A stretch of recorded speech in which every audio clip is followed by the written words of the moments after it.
जय हिंद दोस्तों। अगर आपने भी यूपी होमगार्ड का फॉर्म डाल दिया है, मतलब यूपी होमगार्ड के लिए अप्लाई कर दिया है, तो ये बातें आप लोगों के लिए बहुत इंपॉर्टेंट होने वाली हैं। तो आगे तक देखिए ज़रूर। उसका सिलेबस क्या है, क्वेश्चन कहाँ से उठाएगा, कहाँ से आपको पढ़ना है, ये सारी बातें हम इस वीडियो में डिस्कस करने वाले हैं। तो शुरू करें। देखिए, जो होमगार्ड के लिए वैकेंसी निकली है, वो है एक उसका पद निकला 41,424 पद। इतने तो पद निकले हैं, मतलब सीटें बहुत ही ज़्यादा है। ठीक है ना? सीट कितनी है तो बहुत ज़्यादा है, मतलब कि वैसे और हाँ, बेरोज़गारी भी तो बहुत ही ज़्यादा है। लेकिन आपको क्या पढ़ के जाना है, वो आप देखिए। ठीक है ना? देखिए, पहले तो भारत का इतिहास इसके सिलेबस में है और भारत के इतिहास में आपको बहुत ज़्यादा डीप से नहीं पढ़ के जाना है। समझ रहे हैं ना? आप एक बार 1857 से पूछिए, पढ़िए, 1947 की कोई भी वीडियो देख लीजिए यूट्यूब पर, दुनिया भर की वीडियो है। ठीक है ना? आप उसको पढ़ लीजिए या तो फिर आप किताब अगर इतिहास की पढ़ेंगे ना, तो 3 से 4 घंटे में सारा खत्म हो जाएगा। आपको समझ करके पढ़ना है, ठीक है ना? फिर उसके बाद आता है भारतीय संविधान। हमारा भारतीय संविधान जो है, इसको आपको बहुत ज़्यादा क्या करना है, डिटेल से पढ़ना है। अभी इसके बाद हम ज चर्चा कर लेंगे कि संविधान में क्या पढ़ना है, इतिहास में क्या पढ़ना है, ठीक है ना? वो सारी चर्चाएँ भी हो जाएगी पहले, लेकिन समझते हैं क्या-क्या पढ़ना है। देखिए, फिर उसके बाद भारतीय अर्थव्यवस्था, क्या पढ़ना है तो भारतीय अर्थव्यवस्था और इसके कृषि के बारे में भी था, ठीक है ना? अभी हम बता देंगे आपको बुक कहाँ से मिलेगी और वो भी एकदम आसान वाली बुक कौन-सी है, जो आपको पढ़ना है, ठीक है ना? फिर उसके बाद जनसंख्या, जनसंख्या के बारे में पूछ लेगा, फिर उसके बाद भारत की भाषाओं के बारे में पूछ लेगा, भारतीय भाषाएँ के बारे में या फिर भाषाओं को पूछ लेगा किस जगह पर इसका उल्लेख दिया गया है, कितनी भाषाएँ हैं, ठीक है ना? कौन-सी भाषा किस संविधान संशोधन द्वारा जोड़ी गई, ये सारी चर्चाएँ हम अभी आगे करने वाले हैं। फिर उसके बाद क्या कहेगा, पुस्तकें और उसके लेखक, कि इस पुस्तक के लेखक कौन है, उस पुस्तक के लेखक कौन है, ठीक है ना? तो मतलब जितनी भी सारी पुस्तकें हैं, उन सब के क्या करेगा, लेखकों के बारे में ही पूछ ही लेगा। हाँ, ये भी पूछ सकता है कि सिकंदर वो जब चंद्रगुप्त मौर्य राजा था, तो वहाँ से मतलब कि कोई और वो जो एक लेखक कौन आया था, सिकंदर की सेना का, ठीक है ना? या फिर मौर्य वंश की जानकारी किस पुस्तक में मिलती है, इन सब की चीज़ों के बारे में क्या करेगा, वो पूछ लेगा। साइबर अपराध इस समय बहुत ज़्यादा फेमस है, वो आपने सुना ही होगा ना, ठीक है ना? इसके बारे में वो क्वेश्चन पूछ लेगा। अब देखो, बात आती है ये सब वो आपसे क्यों पूछेगा?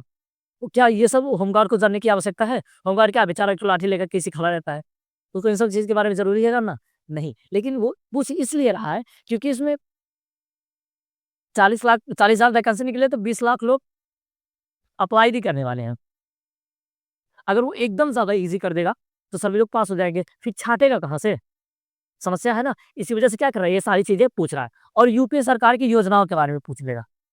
तो हमारे गवर्नमेंट वर्तमान में हमारी यूपी सरकार की क्या योजनाएँ हैं, उसके विषय में भी वो क्या करता है, मतलब कि पूछ ही सकता है आपसे, ठीक है ना? और त्योहार पूछ सकता है और उपलब्धियाँ कि किस क्रिकेट में क्या खेला गया है, किसको कौन-सा पुरस्कार दिया गया है, इन सब चीज़ के बारे में आपसे पूछ लेगा, ठीक है ना? 2-3 नंबर का पूछेगा।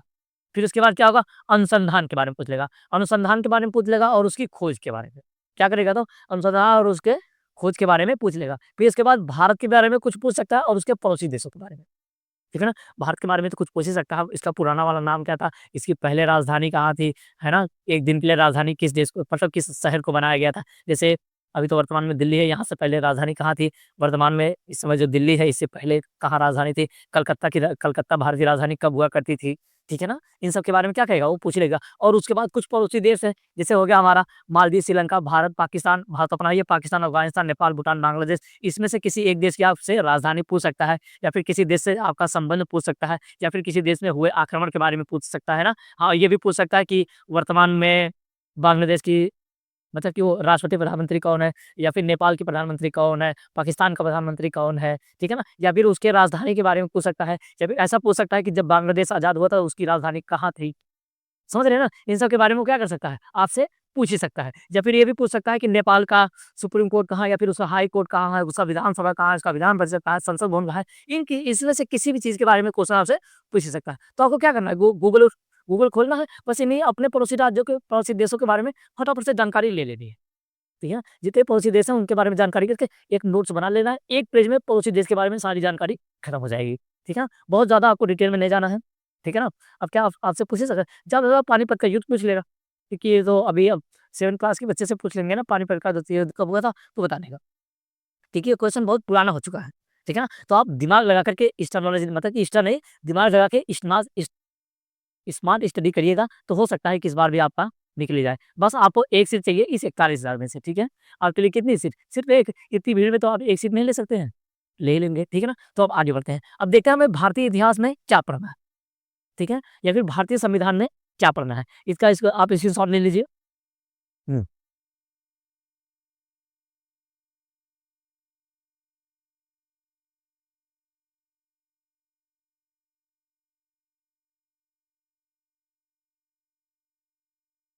देखिए, बात करते हैं भारतीय इतिहास, भारत का इतिहास, ठीक है ना? आप हो सकता है अगर इसके बारे में बहुत ज़्यादा पढ़ना चाहते हैं, तो आप शुरू कर दीजिएगा प्रागैतिहासिक काल से, कहाँ से तो? वो भारत का इतिहास कहाँ हो सकता है बहुत आदिमानव से पूछ दे, ठीक है ना? तो प्रागैतिहासिक काल थोड़ा-सा सिंधु सभ्यता पढ़ लेना, ठीक है ना? सिंधु सभ्यता पढ़ लेना और थोड़ा-सा ऐतिहासिक का,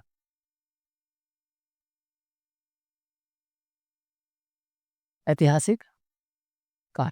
हो सकता है आपको मौर्य वंश से पूछ दे, ठीक है ना? हर्यन वंश से पूछ दे, मतलब कि सातवाहन वंश से पूछ दे, कहीं से भी क्वेश्चन पूछ ही सकता है, लेकिन आप क्या करेंगे, थोड़ा-थोड़ा इसका क्या करेंगे, स्ट्रक्चर देखते हुए चले जाएँगे, ठीक है? फिर इसके बाद ये फिर ऐसा भी पूछ सकता है कि किस काल में कौन-सा सिक्का चल रहा था, मौर्य काल में कौन-सा सिक्का सिक्का चल रहा था, सातवाहन काल में कौन-सा सिक्का चल रहा था। लेकिन मुझे उम्मीद है कि ये सारे क्वेश्चन नहीं आएँगे, क्योंकि ये क्वेश्चन थोड़े डीप हो जाते हैं, ठीक है ना? और डीप में इतना ज़्यादा तो पूछना होगा तो हो सकता है दरोगा में पूछे, कांस्टेबल से पूछ सकता है, एएसआई वाले से पूछ सकता है, बड़े से क्वेश्चन पूछेगा। ये इतने सारे बड़े-बड़े क्वेश्चन ही ये मतलब कि ये होमगार्ड भाई साहब से क्यों ही पूछे नहीं जाएगा, ठीक है ना? आप इतना डिटेल्स मत पढ़िएगा, बस हाँ, ये पूछ लीजिएगा इस राज्य का मतलब कि ये इस वंश का पहला राजा कौन था? या फिर इस वंश का संस्थापक कौन था? जैसे मौर्य वंश का संस्थापक कौन था? या फिर मौर्य वंश का आखिरी राजा कौन था? सातवाहन वंश का संस्थापक कौन था? सातवाहन वंश के आखिरी राजा कौन थे? हर्यंक वंश कैसा था? इन सब के बारे में आप थोड़ा-थोड़ा क्या करेंगे? पढ़ लेंगे, ठीक है ना? यहाँ से आपको 1 नंबर मिल जाएँगे और हो सकता है आपको अगर पढ़ने का मन हो तो और पढ़ लीजिए आप क्या बोलते हैं जी? जैन धर्म और बौद्ध धर्म, ठीक है ना? बौद्ध धर्म, यहाँ से क्वेश्चन आ जाएँगे, ठीक है ना? ये हो गया, सिंधु सभ्यता से आप तो जानते हैं 2 ही दिन की क्लास होगी, पूरी खत्म हो जाएगी। देखो और ये सारी चीज़ें आपको कहाँ मिलेंगी? मैं बताता हूँ। यदि आप 9th में पढ़े होंगे, 10th में नहीं पढ़े होंगे, पढ़े नहीं होंगे तो आप भर ही नहीं सकते हैं। तो 9th-10th में आपकी ये किताब रहेगी सामाजिक विज्ञान की, सामाजिक विज्ञान की। वो किताब आप बहुत पहले पढ़ चुके हैं। अगर आप थोड़ा-सा कष्ट करके उस किताब को पढ़ें, क्लास 9th की और 10th की, ठीक है ना? क्लास 9th की और 10th की, अगर भाई साहब आप ये किताब पढ़ सकते हैं ना, तो मेरी गारंटी है कि 40% नंबर आपको वहीं से मिल जाएँगे, ठीक है ना? 40% नंबर आपको वहीं से मिल जाएँगे। हो सकता है 40 की जगह 50 मिल जाएँ, ठीक है ना? 50% क्वेश्चन क्या होंगे? आपको उन्हीं 2 बुक से मिल जाएँगे। अगर आप वो दोनों किताब पढ़ सकते हैं, तो 50% आपको मिल जाएँगे और हाँ, और इधर-उधर से घूम करके आप अगर कहीं से नंबर-वंबर ला लेते हैं, तो 70 से 80 नंबर आप 70 नंबर अगर आपके आ गए, तो आप फेल नहीं हो सकते। वो कितना छाँटेगा, ठीक है? अब मेरिट कितने पर बनती है, वो तो बात की बात है, ठीक है ना? लेकिन अगर आप ये 9th-10th की सामाजिक विज्ञान पढ़ लेते हैं, तो मेरा विश्वास है कि आप कभी फेल होकर के नहीं आएँगे। मेरिट से छँट जाएँगे, लेकिन फेल होकर के नहीं आएँगे, ठीक है ना? तो आप 9th-10th की ये दोनों बुक पढ़ने की कोशिश ज़रूर करिएगा, ठीक है ना? यहाँ से मिल जाएँगे और हाँ, और संविधान संविधान जितना आपको पढ़ के जाना है ना, वो सारा संविधान वहीं में दिया हुआ है। उसी में संविधान आपको दिया हुआ है। लेकिन फिर भी हम एक अब गाइड कर देते हैं कि संविधान में आपको क्या-क्या पढ़ना है, ठीक है ना? अगर वो आपको वो वाली बुक थोड़ी-सी भारी लगे, तो आप थोड़ा-सा संविधान बाहर से पढ़ लीजिएगा, ठीक है ना? देखते हैं संविधान में।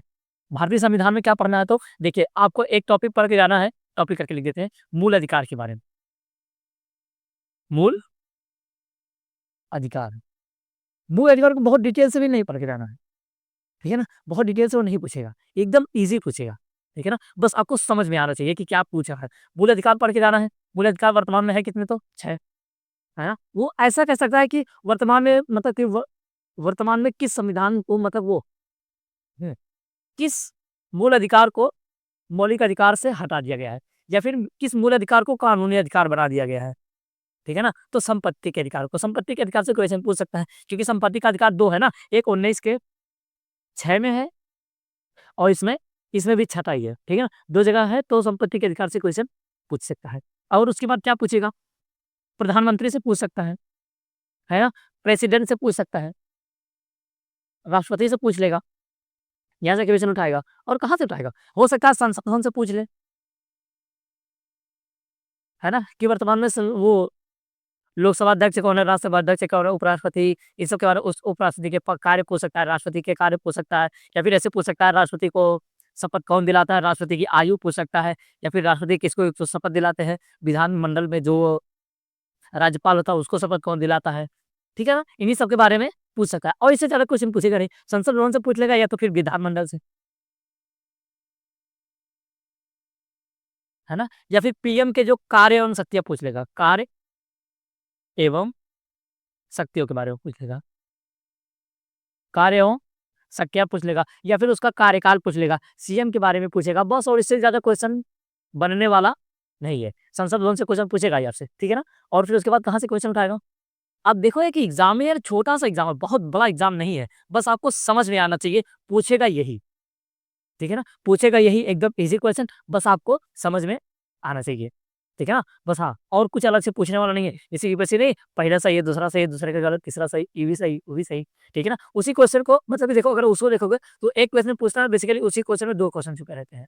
ना तो बस पहले आप पढ़ लीजिए, ये भी सही, वो भी सही, ये भी सही, वो भी सही, ऐसा करके चले जाइए, ठीक है ना? तो अगर आप इतना पढ़ के जाते हैं तो मेरी मतलब कि क्या है, हम सबकी शुभकामनाएँ आप सभी के साथ है, मतलब ये हम दुआ ही करेंगे कि आप मतलब आपके परिश्रम का फल आपको ज़रूर मिले, जिस प्रकार की आप मेहनत करें, उसी प्रकार का आपको फल मिले। लेकिन हाँ, अगर आप इतना पढ़ कर के जा रहे हैं, तो मेरे दोस्त मुझे जहाँ तक उम्मीद है कि आपसे क्वेश्चन फँसने वाले ज़रूर है एग्ज़ाम में, ठीक है ना?